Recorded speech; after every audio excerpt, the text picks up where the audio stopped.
Nah, Kopra Poka itu dulu nama satu.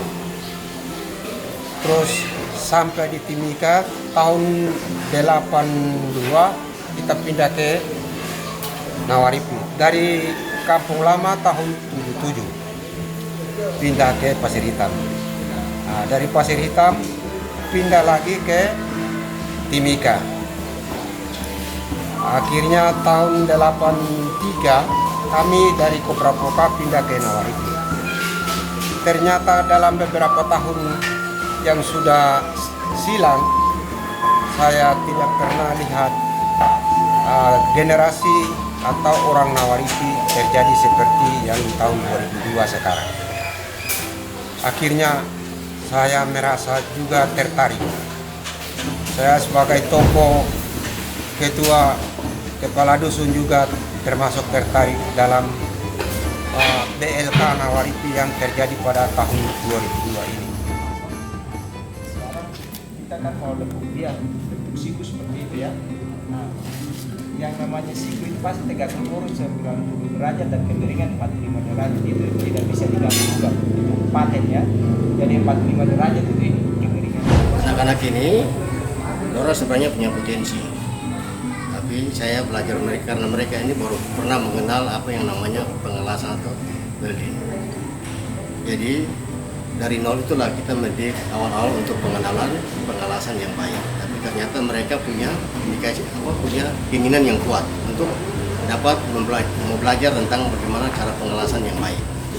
Nah, jadi dari nol kita belajar mereka dengan dasar-dasar. Akhirnya lahan perlahan orang juga bisa untuk tahu tentang pengelasan itu sendiri. Jadi mereka sudah bisa menyambung, sudah bisa menggunakan pengelasan dengan baik, sudah bisa untuk bagaimana mereka bisa mengetahui pemakaian trafolas dengan baik. Tadinya mereka dari nol, tapi dengan didik yang baik, dengan perlahan, akhirnya mereka mau dapat untuk mengetahui dan mau menerima dengan baik. Karena tidak punya keterampilan, makanya saya ingin belajar di BLK untuk mendapatkan pekerjaan, supaya ingin tahu semua di BLK. Selagi Bapak Desa adakan BLK, saya mulai belajar di sini.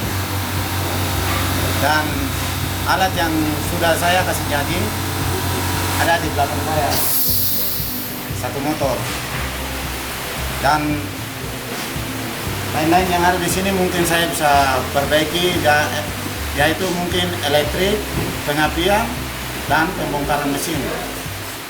Nah,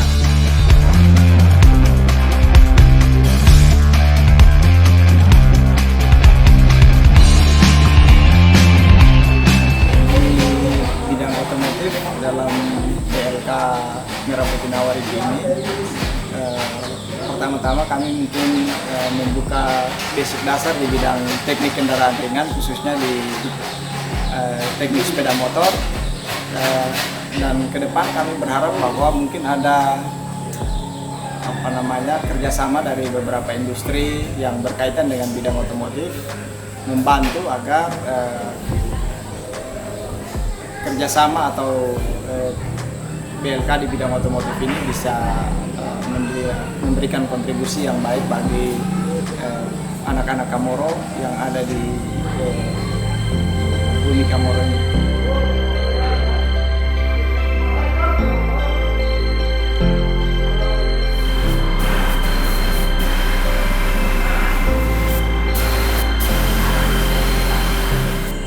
Satu dorongan kepada Pak Lurah dengan kami bagaimana cara untuk membuka balai latihan kerja ini.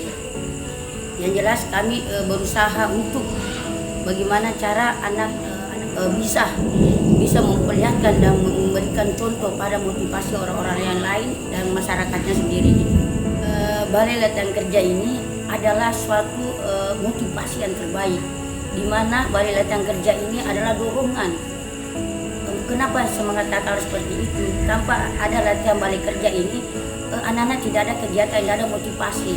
Justru inilah mendorong, memberikan dorongan naluri hati untuk kedepannya mencari ilmu yang terbaik.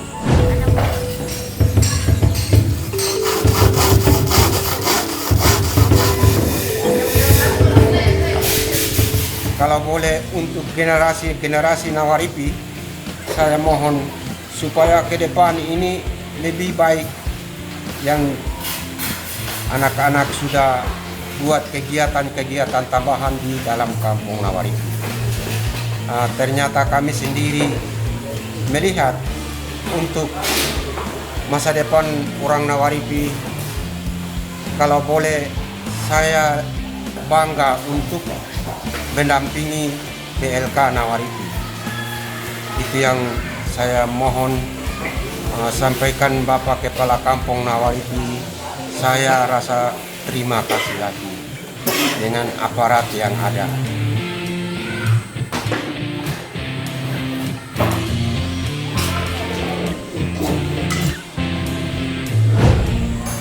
Harapan kami ke depannya supaya anak-anak Nawaripi bisa belajar dan bisa maju, bisa tampil percaya diri seperti anak-anak Papua lainnya.